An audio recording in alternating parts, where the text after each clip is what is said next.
Hi, is this you? You're doing absolutely fantastic on your self-development journey. You're reaching your target goals. In fact, you're heading right towards your stretch goals. Yeah? Is that you? No? Could it be because of your problem with inconsistency? If that's you, then do stay tuned. Hi, I'm Dolly Malik. Thank you so much for tuning into my channel, a channel which focuses around self-development tools, self-empowerment tools, and transformational techniques. I come from a background of corporate leadership, now blessed to be an international philanthropist, a certified health, life and wellbeing coach. And in this short video, I wanted to share with you reasons why it's so important to stay consistent on our self-development journey, why sometimes we don't stay consistent, and also 5 tips that I have learned either through my personal or professional life and also through some of my client experiences. Do stay tuned until the end, because the 5th tip I'm going to share with you is actually what I personally believe is going to be why I say consistency is the key to success. Do please grab a pad and a pen in order that you can make some notes as you go along, and also so that you can continue the dialogue down in the comment section below. Do please comment as you're going along with anything that's resonating with you, any tips that you want to share, any wisdom you want to share, what's worked, what may not have worked. Like I said, this is just what I'm trying to relay, but it's always great to have a community where we can share and learn from each other. So that being said, let's move on to why it's so important to stay consistent. So I liken it to the self-development journey being like us being on a treadmill, a virtual treadmill where we just keep going no matter what. And as we reach our target goals, we could even up that speed on the treadmill to head towards our stretch goals. But what happens sometimes is other distractions potentially come into the way. It could be that we don't suddenly have time towards our self-development goals.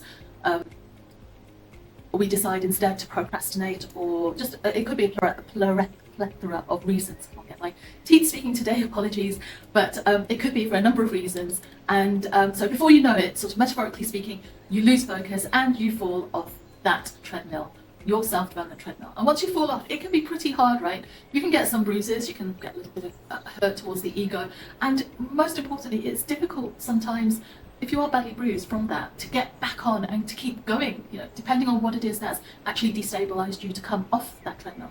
So that's why it's so important to stay consistent, because trying to regain consistency once you've completely come off is very difficult.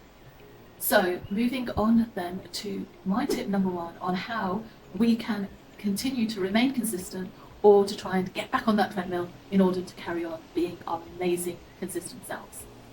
Tip number 1 is keep your eyes on the prize. Now, during my corporate life, when I was in my leadership role, I had a very heavy schedule. I was literally back to back with meetings and a lot of prep work in the evenings for meetings, presentations the next day, etc. But the one thing I absolutely did volunteer and hold my hand up for is to become a D&I leader, a D&I inclusion leader. Diversity and inclusion is so important to me in terms of my core values, and I thought it's so important within the corporate company that I was in and within corporate culture as a whole, in order to progress people, be it on their personal self-development journeys, or even for a company as a whole on its self-development journey towards a better cultural environment and a more productive, happier environment. So I used to often get asked, how do you make time to be so consistent in attending all the D&I meetings, the workshops, the brainstorming, the conference calls, the presentations that I used to give, the speeches I used to make? But the one thing I always used to say, like colleagues who were part of this focus group alongside me, they would often drop out at the last minute, or they would attend maybe for the first half an hour or so, and they would drop out due to other meeting clashes or various reasons that were either work committed stuff. So for me, I stayed focused because it was so at the core, it was so at the heart of me, and still is, around my core values and my life purpose and mission. And that is, I knew the power I had being a woman in leadership, a woman of colour, in a very male-dominated telecoms industry. So for me, it wasn't really the ego of, oh, I'm going to be a diversity and inclusion leader. It was actually that I wanted to be there to help inspire and also to help comfort those who would walk not just in my footsteps after me, but would actually progress way past me. That was always my goal. That always is my goal when I'm doing mentoring or anything, is not for people to aspire to be like me, but to go way beyond. And that's the thing that was at my core, and that's why I always used to ensure that my PA would clear my space for those particular meetings, those sessions, to guarantee that I was there to really, really make a difference. I really do believe in that mantra of being the change you want to see in this world. So that's what really drove me, and that's what kept my eyes on the prize of helping to change HR policies and a lot of different things around the diversity and inclusion space. Now, away from the corporate world, this could relate to yourselves. Again, please pop down in the comment section below. This could relate to all sorts of things. It could be relating to a goal of maybe a first home purchase, or your dream home purchase, your dream holiday, your dream car, a number of different goals that we all have. Our goals are very, bespoke to us, right? So that's the importance of keeping your eye on the prize, because anytime you feel like drifting away, just go back to what your why is, and it will take you right back to why you're doing what you're doing consistently. Moving on to tip number 2, that might also help you. And tip number 2 is focus. It relates again to focus, but only deal with one challenge at a time. So choose your challenge. That's tip number 2, choose your challenge. I deliberately say choose your challenge and not choose your challenges, because let's face it, in life, challenges happen all the time. Craziness happens all the time. Life happens. And so the importance of just choosing one challenge at a time is so that you can only focus on that. You don't get overwhelmed, and you can have a small plan that you can stick to and work along that. So for example, in the medical profession, it's often said that when patients come to see them and they have challenges maybe around the need to cut down on sugar, but also the need to give up smoking, doctors will often not really put that patient on 2 very hard plans to cut both things out simultaneously. It's very, very difficult, especially when it comes to those kinds of things. So the importance is, if you only focus on one, you're more likely to stay consistent and stick with it. And as you start improving in that consistency, your self-confidence, your self-worth builds up. And then as you get closer to achieving that goal, then comes the time to start moving on to the next goal. So for example, when it comes to quitting smoking, your medical practitioner maybe might have a plan for you that relates to attending maybe support groups, going out for walks, doing other things to help with your cravings, your nicotine cravings. And it's really important that you just focus on that at that particular time and put all your energy towards that. It really then moves you towards that positive state of, I can actually really do this, as hard as it can be. Self-development ultimately is always us coming out of our comfort zones. That is the whole point of development, is it's never ever going to be comfortable to an extent, So that is the thing. That then leads me on to tip number 3. And tip number 3 relates to the fact that we are all human, and yet sometimes we can mess up, like I mentioned. Sometimes we can fall off that treadmill of our self-development. But the important thing is getting back on. So tip number 3 is that it's okay to occasionally be inconsistent. The importance is to get up and get back on that treadmill and try to catch up with your journey. Now, for example, this could be a client who she was very keen on, but she had a little bit of guilt when she'd gone away. She'd saved for her dream holiday with friends, and they'd gone out. It was like a birthday holiday, and I get it, sometimes those holidays, the all-inclusive packages, those big buffets, they're so tempting, and it can be really, really difficult. You have to be very self-disciplined to still stick to that when your friends are really enjoying themselves with the food, the drink, etc. And you're on holiday, you're allowed to live a little. You don't have to just constantly be sticking to a strict plan. Life ultimately is for living, so we should enjoy ourselves no matter what we are doing. It's just that we do it in moderation. So in this instance, she'd gone away, she'd had a fantastic time, and she'd let her sort of healthier eating go in order to enjoy the buffets and the drinks and things. And when she came back, I actually said, don't be hard on yourself, don't feel like you're a failure. This is absolutely fine. See it as a form of self-care and self-love that you needed at that time. And now you are ready to push out those feelings of guilt, those feelings of shame, and you're now ready to replace those negative feelings with feelings of, I am motivated to get back to where I was before I took those 10 days away on holiday.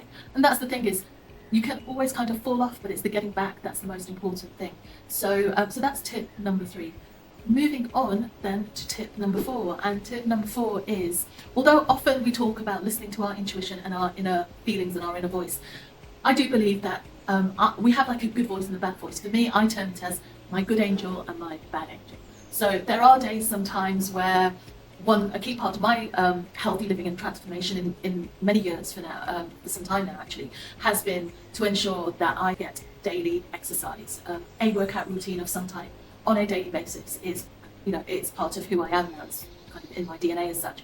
So there can be times when I get up or my health is not as good, and then there's that sort of bad angel inside me that's saying, let's give it a miss today. Let's leave it. We can always do it maybe tomorrow. Let's see how we feel. You've got a busy day ahead anyway. You can kind of be a bit active that way. But the good angel inside of me kind of thinks, no, look, you've worked so hard toning your body over all these years, and you know the power and the positive energy that comes from exercising. And one thing that helped improve my consistency and push out that bad angel from my head, so to speak, was to, although he's still there sometimes, but to really kind of quieten his voice, has been to replace my sofa at the end of my bed with actually a cycling machine. And I remember someone who once came to visit me actually said, you're really quite unique, because most people would tend to put like a chaise longue or a sofa at the end of their bed if they have room for it, and you've actually got to put a cycling machine. But for me, that is it's twofold. It's the motivation and the consistency that I see when I get up every morning of how well that activity is going to do for me and my self-development, my continuous self-development and my good health. So that's tip number 4. And then moving on to the 5th and final tip. And the 5th and final tip actually relates to the wisdom of a late author by the name of Stephen Covey. And it relates to the importance of understanding scheduling. So tip number 5 is all around scheduling. But Stephen Covey actually said, don't prioritize your schedule your priorities. There's a subtle difference there. Have a think about that one. But when you do think about it, it makes a lot of sense, because ultimately what it's saying is, if your goal is so important to you, say for example, your goal is to start your own business, then you really need to keep that as your core activity. Don't try and fit little bits of time here and there against all your other daily habits and your daily chores. It's never really going to work in order to keep you consistent and focused on achieving your business plan within the timescales that you have set out. So there goes in terms of my 5 tips. I did say to you the 5th one I find is really, really good, because it makes me for sure rethink a lot of how I do my scheduling. The importance really of, I don't now embark on new things until I really, really can give them the ultimate time, focus and consistency. So always remember that in order to have success, you need to be consistent. You need to have consistency and not to allow occasional action to exist.